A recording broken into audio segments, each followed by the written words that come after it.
They say your home is your sanctuary, the one place you should feel safe. But what happens when your sanctuary becomes a prison? I never thought I'd be the kind of person to live in fear, but that changed in the weeks leading up to last Halloween. It all started innocently enough, as these things always do. I had just moved into a small council house on the outskirts of town. The rent was cheap, the neighborhood was quiet, and it felt like a fresh start. I needed that, a reset button after the chaos of my old life. But soon, the peace and quiet I craved turned into something far more sinister.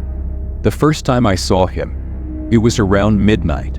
I was lying in bed, scrolling through my phone, the soft glow of the screen, the only light in the room. My curtains were drawn, but a sliver of moonlight crept through a gap in the fabric. I didn't pay much attention to it until I noticed something outside, a shadow, shifting. I got up and walked over to the window, half expecting to see nothing but trees swaying in the wind. But there he was, a man, standing just beyond the fence, staring directly at my window. My heart skipped a beat. He wasn't moving, just standing there, his face obscured by darkness.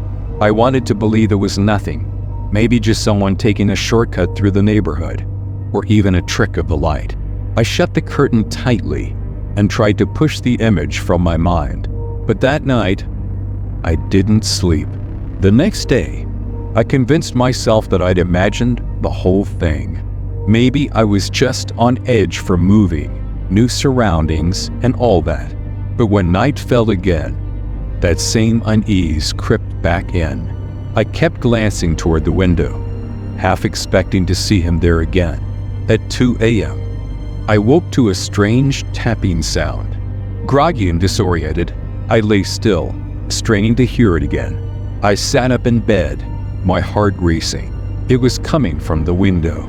Slowly, I turned my head and saw him again, the same man, standing there, this time closer, his face still hidden in the shadows. He was tapping on the glass, the sound rhythmic and deliberate, as if he was trying to get my attention. I froze, my breath caught in my throat. For a moment, we were locked in this strange, silent interaction. Me inside, trembling with fear, and him outside, tapping. And then, as suddenly as it began, it stopped. He turned and disappeared into the night. I didn't dare move for what felt like hours, my pulse pounding in my ears.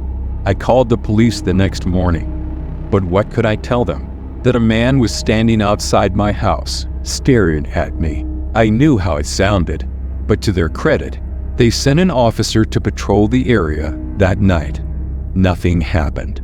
No man at the window, no tapping, just silence. The officer shrugged, giving me the usual spiel about reporting anything suspicious. The days that followed were eerily calm. I started to think that maybe it was over, that he was gone. But deep down, I knew better. A week before Halloween, the nightmares began. I'd wake up in a cold sweat, convinced I could hear that same tapping sound in my dreams.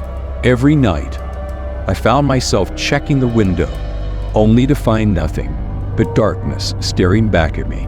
But I couldn't shake the feeling that he was still out there, watching, waiting. Then, 2 nights before Halloween, everything changed. I was sitting on the couch, watching TV to distract myself from the growing sense of dread.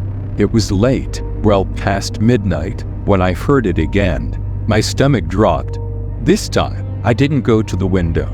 I didn't want to see him, but the tapping continued, louder now, more insistent. I grabbed my phone, hands shaking, and dialed 911. 911. "What's your emergency?" the operator asked calmly. "There's a man outside my house," I whispered, my voice barely. "He's been watching me for days, and now he's at the window. Please, send someone." The operator assured me that help was on the way, but the tapping didn't stop. I could feel him there, just on the other side of the glass, like he was taunting me. The minutes dragged on, each second feeling like an eternity. I crouched behind the couch, my eyes fixed on the window, and then the tapping stopped. Silence. For a brief moment, I thought maybe he'd left. But then I heard it, a sound that chilled me to the bone. The front door handle rattled. My blood turned to ice. He was trying to get inside. I held my breath, listening as the handle clicked back and forth, the door creaking slightly under the pressure. I wanted to scream, to do something, but I was paralyzed with fear. Suddenly, the rattling stopped, and everything went quiet. I didn't move, too afraid to even breathe. I waited, straining to hear anything, footsteps, the tapping, anything. But there was nothing, just an oppressive silence that pressed down on me like a weight. The police arrived minutes later, their lights flashing through the windows. I ran to the door, threw it open, and spilled everything. They searched the property but found no trace of the man. No footprints. No signs of forced entry, nothing. It was as if he'd never been there at all. That was 2 days ago. Halloween is tomorrow, and I'm still living in fear, jumping at every noise, every shadow. The police haven't found anything, and my friends think I'm imagining things, that the stress of moving has gotten to me. But I know the truth. He's still out there, watching. Every night, I can feel his eyes on me, waiting. The tapping hasn't returned, but I know it will. It's only a matter of time. Tonight, I've decided to leave the lights on, to stay awake, because if there's one thing I've learned, it's that he comes when you're alone, when you think you're safe. And when he does, I'll be ready, or at least, I hope I will be.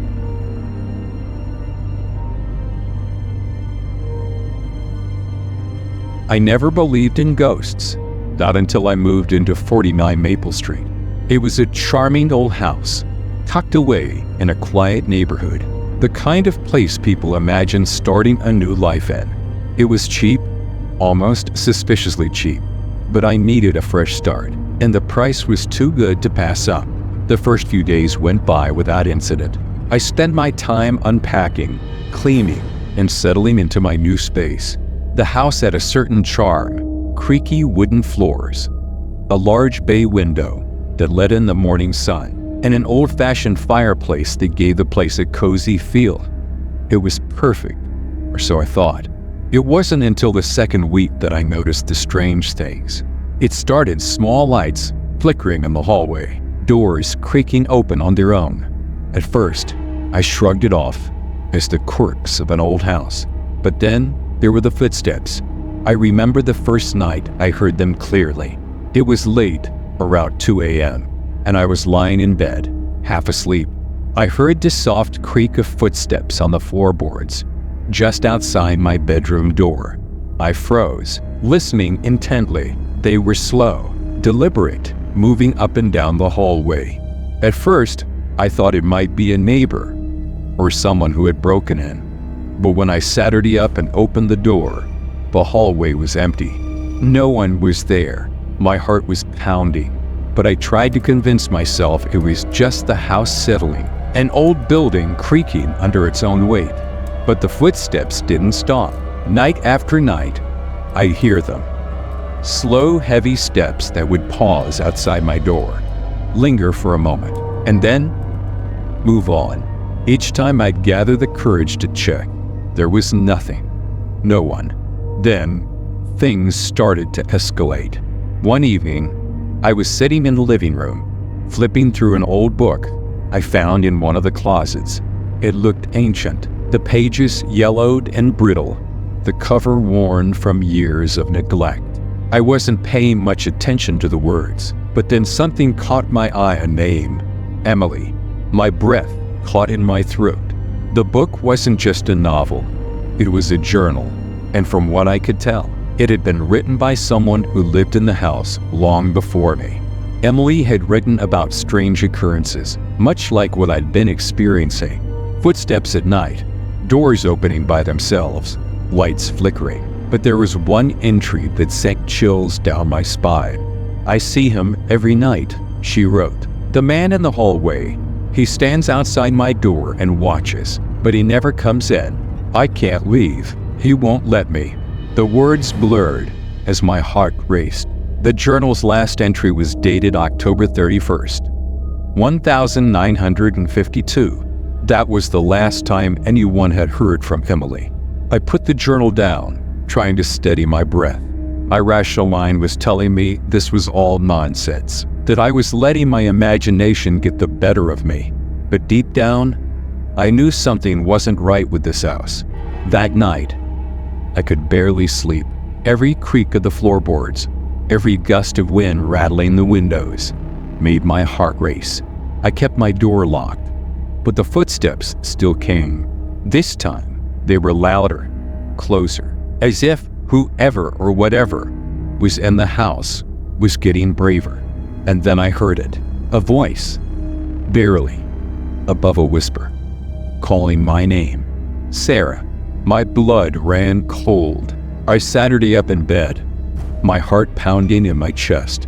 The voice was unmistakable. It was coming from the hallway, just outside my door. Sarah. I didn't move. I couldn't move. The voice was soft, almost pleading, but it was wrong, like it didn't belong to this world. I pulled the covers up to my chin, squeezing my eyes shut, hoping it would go away. But it didn't. The voice called again, louder this time, more insistent. Sarah, come out. I don't know how long I lay there, paralyzed with fear, but eventually, the voice faded, and the house fell silent once more.